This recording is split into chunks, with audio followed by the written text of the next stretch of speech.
ആദ്യം തുടക്കത്തിൽ സൂചിപ്പിച്ചതുപോലെ തന്നെ ന്യൂസ് 18ന്റെ ബിഗ് ബ്രേക്കിംഗിലേക്കാണ് നമ്മൾ ആദ്യം പോകുന്നത്. കണ്ണൂർ സെൻട്രൽ ജയിലിൽ അതീവ സുരക്ഷാ ബ്ലോക്കുകളിൽ ജീവനക്കാരെ നിയോഗിക്കുന്നതിൽ വൻ വീഴ്ച. അതീവ സുരക്ഷയ്ക്കായി നിയമിച്ച വാർഡർമാരെ മറ്റിടങ്ങളിലാണ് ജോലി ചെയ്യിപ്പിക്കുന്നത്.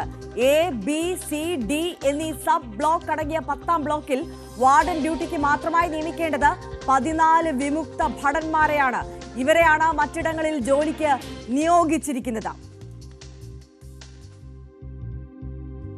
കെ വി ബൈജു കൂടുതൽ വിവരങ്ങളുമായി നമുക്കൊപ്പം ചേരുകയാണ്. ബൈജു, കണ്ണൂർ സെൻട്രൽ ജയിലിലെ അതീവ ഗുരുതരമായ സുരക്ഷാ വീഴ്ചയുടെ വിശദാംശങ്ങളാണ് ന്യൂസ് 18 ഇപ്പോൾ പുറത്തുവിടുന്നത്. ആവശ്യത്തിന് ഉദ്യോഗസ്ഥരില്ല എന്നതിനപ്പുറം നിയോഗിക്കേണ്ട സ്ഥലങ്ങളിൽ ഉപയോഗിക്കേണ്ട ഉദ്യോഗസ്ഥരെ, വിമുക്ത ഭടന്മാരെയൊക്കെ മറ്റ് സ്ഥലങ്ങളിൽ ഡ്യൂട്ടിക്കായി നിയോഗിക്കുകയാണ്. ഗുരുതരമായ വീഴ്ചയാണ്. ഇപ്പോൾ ഇന്നലെ നമുക്കറിയാം, ഒരു കൊടും കുറ്റവാളി അവിടെ നിന്ന് ചാടിപ്പോയ സമയത്താണ് ഇത്തരത്തിലുള്ള വിശദാംശങ്ങളിലേക്കും അല്ലെങ്കിൽ ഇത്തരത്തിലുള്ള ഗുരുതരമായ വീഴ്ചകളൊക്കെ അവിടെ ഉണ്ട് എന്നതിനെക്കുറിച്ചൊക്കെ പുറം ലോകത്തേക്ക് എത്തുന്നത്. എങ്ങനെയാണ് വിശദാംശങ്ങൾ ബൈജു? തീർച്ചയായും ആര്യ, ഈ സെൻട്രൽ ജയിലുമായി ബന്ധപ്പെട്ട് പല വിവരങ്ങളും ഇപ്പോൾ പുറത്തു വരുന്നുണ്ട്. ഒരുപക്ഷെ നമുക്കൊന്നും കയറി ചെന്ന് അവിടുത്തെ വിവരങ്ങൾ ശേഖരിക്കാൻ കഴിയാത്ത ഒരു സ്ഥലമാണ്. അതുകൊണ്ട് തന്നെ ഇത്തരം സംഭവങ്ങൾ നടക്കുമ്പോഴാണ് ഓരോ കാര്യങ്ങളും പുറത്തു വരുന്നത്. ഇപ്പോൾ വളരെ പ്രധാനപ്പെട്ട ഒരു കാര്യം വരുന്നത്, ഇത്തരത്തിൽ വിരമിച്ച സൈനികരെ ഈ 15 പേരെയാണ് ഇത്തരത്തിൽ ABCD, അതായത് 10ാം ബ്ലോക്കുമായി ബന്ധപ്പെട്ട് നിയോഗിച്ചിട്ടുള്ളത്. പക്ഷേ ഇവരൊന്നും തന്നെ ഈ പ്രദേശത്ത്, അതായത് ഈ തടവുപുള്ളികളെ നോക്കാൻ വേണ്ടി മാത്രം നിയോഗിച്ച ഈ ഉദ്യോഗസ്ഥർ, ഈ വിരമിച്ച സൈനികർ, ഇവർ മറ്റു ജോലികളിൽ ആണ് പ്രധാനമായും ഏർപ്പെടുന്നത്. ഇവിടെ അത്രത്തോളം ഗൗരവമില്ലാത്ത രീതിയിലാണ് ഇവിടെ ഈ ജയിലിൽ പ്രവർത്തനം എന്നതിന്റെ ഏറ്റവും വലിയ ഉദാഹരണം തന്നെയാണിത്. ഈ കൂടുതൽ ജീവനക്കാരുടെ കുറവും ഈ ജയിലിനെ സംബന്ധിച്ചിടത്തോളം വലിയ തോതിലുള്ള സുരക്ഷാ പ്രശ്നങ്ങൾക്ക് ഇടയാക്കുന്നുണ്ട്. എന്തായാലും ഇന്നലെ ഗോവിന്ദച്ചാമി ജയിൽ ചാടിയതുമായി ബന്ധപ്പെട്ട് ആഭ്യന്തര അന്വേഷണം ഇപ്പോഴും തുടരുന്നുണ്ട്. ഇതിൽ പ്രധാനമായും ഇയാൾ നൽകിയ മൊഴി അത് ഇപ്പോഴും വിശ്വസത്തിലെടുത്തിട്ടില്ല. ഇയാൾക്ക് കൂടുതൽ സഹായം ഈ തടവുകാരിൽ നിന്ന് ലഭിച്ചിട്ടുണ്ട്. ഇനി ഏതെങ്കിലും ഉദ്യോഗസ്ഥരിൽ നിന്നും ഇത്തരത്തിൽ സഹായം ലഭിച്ചിട്ടുണ്ടോ, അത്തരം കാര്യങ്ങളൊക്കെ അന്വേഷിക്കുന്നുണ്ട്. 2 തരത്തിലാണ് അന്വേഷണം നടക്കുന്നത്. അതായത് ജയിൽ വകുപ്പുമായി ബന്ധപ്പെട്ട ഒരു അന്വേഷണം നടക്കുമ്പോൾ പോലീസിന്റെ ഭാഗത്തു നിന്നുള്ള അന്വേഷണം ഇപ്പോൾ നടക്കുന്നുണ്ട്. പോലീസ് പ്രധാനമായും അന്വേഷിക്കുന്നത് ഇയാൾ പുറത്ത് ഇറങ്ങിയതിന് ശേഷം ഇയാൾക്ക് ഏതെങ്കിലും തരത്തിൽ സഹായം ലഭിച്ചിട്ടുണ്ടോ, ഇയാൾക്ക് എങ്ങനെയാണ് ജയിലിൽ ഇത്തരം സൗകര്യങ്ങളൊക്കെ ലഭിച്ചത്, ഈ മാത്രമല്ല 1.5 മാസത്തെ നീണ്ടുനിന്ന ഇത്തരത്തിൽ ഉള്ള ഇയാളുടെ ഒരു തയ്യാറെടുപ്പ്, അതിൽ പുറത്തു നിന്നും ആരെങ്കിലും സഹായം ലഭിച്ചിട്ടുണ്ടോ. പ്രധാനമായും വിസിറ്റേഴ്സ് ഡയറി, അതായത് കഴിഞ്ഞ കുറെ മാസങ്ങളായി ഇയാളെ സന്ദർശിച്ച ആളുകളെ കുറിച്ചും പരിശോധന നടക്കുന്നുണ്ട്. ഈ ഉദ്യോഗസ്ഥർ തലത്തിലുള്ള ഒരു സഹായം ഇയാൾക്ക് ലഭിച്ചിട്ടുണ്ടോ തുടങ്ങിയ കാര്യങ്ങളൊക്കെ അന്വേഷിക്കുന്നുണ്ട്. ഏതായാലും നിലവിൽ ഇപ്പോഴും ജയിൽ ചാട്ടവുമായി ബന്ധപ്പെട്ട ദുരൂഹത തുടരുന്നു എന്ന് പറയേണ്ടി വരും. ഒരുപാട് ഉത്തരം കിട്ടാത്ത ചോദ്യങ്ങൾ ഇപ്പോഴും മുന്നിൽ നിൽക്കുന്നു. നമുക്കറിയാം, ഇന്നലെ രാവിലെ മുതൽ വലിയ തോതിൽ ആശങ്കയുണ്ടാക്കിയ മുൾമുനയിൽ നിർത്തിയ ഒരു സംഭവമായിരുന്നു ഗോവിന്ദച്ചാമിയുടെ ജയിൽ ചാട്ടം.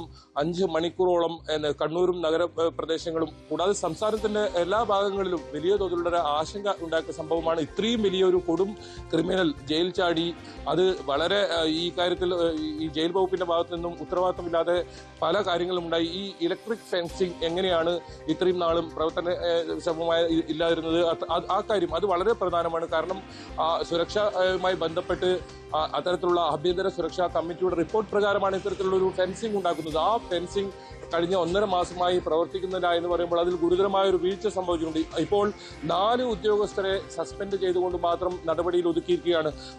അതിലും അപ്പുറം ഈ നേരത്തെ സൂചിപ്പിച്ചതുപോലെ തന്നെ ഈ വിരമിച്ച സൈനികരെ നിയോഗിക്കുന്നതുമായി ബന്ധപ്പെട്ട് പ്രത്യേകിച്ച് ജയിൽ പുള്ളികളെ മാത്രം നോക്കാൻ നിയോഗിച്ച ഇവരെ മറ്റു ജോലികളിൽ ഏർപ്പെടുത്തുന്നത് സംബന്ധിച്ച് ഇത്തരം കാര്യങ്ങളിലൊക്കെ അന്വേഷണം നടക്കേണ്ടിയിരിക്കുന്നു. ഇയാൾക്ക് എങ്ങനെയാണ് ഇതിനകത്ത് ബാരൽ പോലുള്ള സംവിധാനങ്ങൾ ഇത്തരത്തിൽ മതിൽ ചാടാൻ കൃത്യമായി ഇയാൾക്ക് അവിടെ നിന്ന് ലഭിച്ചു, അത് ഏത് ഉദ്യോഗസ്ഥരാണ് ആ രീതിയിലുള്ള അലക്ഷ്യമായ കൈകാര്യം ചെയ്തത്? ഏതായാലും വളരെ അതാണ് ബൈജു. അതായത് ഇതിപ്പോൾ ഉദ്യോഗസ്ഥരുടെ അതിനകത്തുള്ള ഉദ്യോഗസ്ഥരുടെ സഹായം ലഭിച്ചില്ല എന്ന വാദം നിരത്തിയാൽ പോലും ഈ ബാരൽ ഈ മതിലിനോട് അടുത്ത് കൊണ്ടുവന്ന് എത്തിക്കാനും ഈ ജയിൽ ചാട്ടത്തിനുള്ള മറ്റ് സജ്ജീകരണങ്ങളെല്ലാം ഒരുക്കാനും ഈ സെല്ലിന്റെ കമ്പി മാസങ്ങളോളം ഇരുന്ന് മുറിച്ചു മാറ്റാനും ഒക്കെ തുടങ്ങിയിരുന്ന ഗോവിന്ദച്ചാമിയെ നിരീക്ഷിക്കാനോ ഈ നീക്കങ്ങൾ മനസ്സിലാക്കാനോ അവിടെ ഉണ്ടായിരുന്ന ഒരു ഉദ്യോഗസ്ഥർക്കും സാധിച്ചില്ല എന്നത് തന്നെയാണ് പ്രധാനപ്പെട്ട കാര്യം. ഗുരുതരമായ അലംഭാവം, ഗുരുതരമായ അനാസ്ഥ സംഭവിച്ചിരിക്കുന്നു.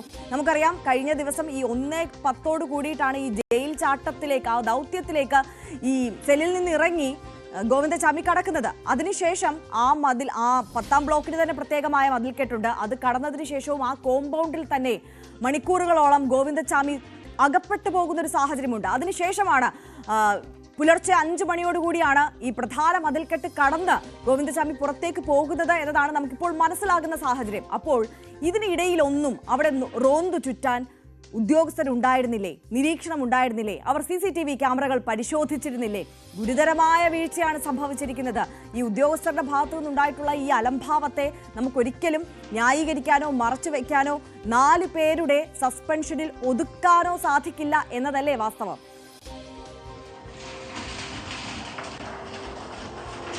തീർച്ചയായും ആര്യ സൂചിപ്പിച്ചത് വളരെ പ്രധാനപ്പെട്ട കാര്യമാണ്. ഈ CCTV ക്യാമറ നിരീക്ഷിക്കാൻ 24 മണിക്കൂറും നിരീക്ഷിക്കാൻ ഉദ്യോഗസ്ഥരുണ്ട്. അവർ എന്ത് ചെയ്യുകയായിരുന്നു? എന്തുകൊണ്ട് ഇയാൾ ഇത്രയും സമയമെടുത്ത് 1ാമത്തെ ബ്ലോക്ക് ആര്യ സൂചിപ്പിച്ചതുപോലെ തന്നെ അവിടെ ഒരു ചുറ്റുമതിലുണ്ട്, അത് കടന്ന് 2ാമത്തെ ഈ ബ്ലോക്കിലേക്ക് വരുന്നു, അവിടെ ചുറ്റുമതിലുണ്ട്. ഈ ഇത്രയും സമയം എങ്ങനെയാണ് CCTV ക്യാമറകൾ ഇത്രയും നിരീക്ഷിക്കുന്നതിനിടയിലും ഇയാൾക്ക് പുറത്തു പോകാൻ സാധിച്ചു? അത് വളരെ ഗൗരവമുള്ള കാര്യം തന്നെ. അങ്ങനെയാണെങ്കിൽ ഇതിലെ മറ്റു തടവുകാരുടെ അവസ്ഥ, അവർക്ക് ഈ രീതിയിൽ ജയിൽ ചാട്ടവുമായി മറ്റും നടത്താൻ വളരെ എളുപ്പമായിരിക്കും. കാരണം ഒരു കൈ മാത്രമുള്ള ഈ ഗോവിന്ദചാമിക്ക് ഇങ്ങനെ സാധിക്കുമെങ്കിൽ ഇതിൽ ഒരുപാട് ക്രിമിനലുകൾ ഈ 10ാം ബ്ലോക്കിൽ തന്നെയുണ്ട്. ABCD എന്ന കാറ്റഗറിയിൽ Bയിലാണ് ഇത്തരത്തിൽ ഈ ഗോവിന്ദചാമി ഉള്ളത്. മറ്റു തടവുകാർ ഇത് ശ്രദ്ധയിൽപ്പെട്ടിട്ടില്ലേ? മാത്രമല്ല ഇത്തരം തടവ് പുള്ളികൾ ജയിൽ ചാടിയാൽ സൈറൺ മുഴക്കണമെന്ന നിയമമുണ്ട്. അതും ഇവിടെ പാലിക്കപ്പെട്ടിട്ടില്ല. 5 മണിക്ക് ഈ വിവരം അറിയുന്നു. 5 മണിക്ക് വിവരം അറിഞ്ഞതിന് ശേഷം 2 മണിക്കൂർ വൈകിയാണ് പോലീസിനെ അറിയിക്കുന്നത്. എന്തുകൊണ്ട് ഇത്ര കാലതാമസം വരുത്തി? ആ 2 മണിക്കൂർ കൊണ്ട് ഒരുപക്ഷെ ഇയാൾ ഒരു ലോറിക്ക് കൈനീട്ടിയെന്നാണ് പറയുന്നത്. ആ ലോറി നിർത്തിയിട്ടുണ്ടെങ്കിൽ ഒരുപക്ഷെ പിന്നീട് ഈ അടുത്ത കാലത്തൊന്നും ഇയാളെ പിടികൂടാൻ കഴിയില്ലായിരുന്നു. കാരണം ഇയാൾ വേഷം മാറി പല സ്ഥലങ്ങളിലും നിൽക്കാൻ കഴിയുന്ന ഒരാളാണ്. അത് മാത്രമല്ല ഈ മുംബൈ ഉൾപ്പെടെ പല സ്ഥലങ്ങളിലും ഇയാൾക്ക് വലിയ ബന്ധങ്ങളുണ്ട്. അതുകൊണ്ട് തന്നെ ഇയാൾ സമീപകാലത്തൊന്നും പിടികൂടാൻ കഴിയാത്ത രീതിയിൽ വലിയ ആശങ്ക ഉണ്ടാക്കുമായിരുന്നു.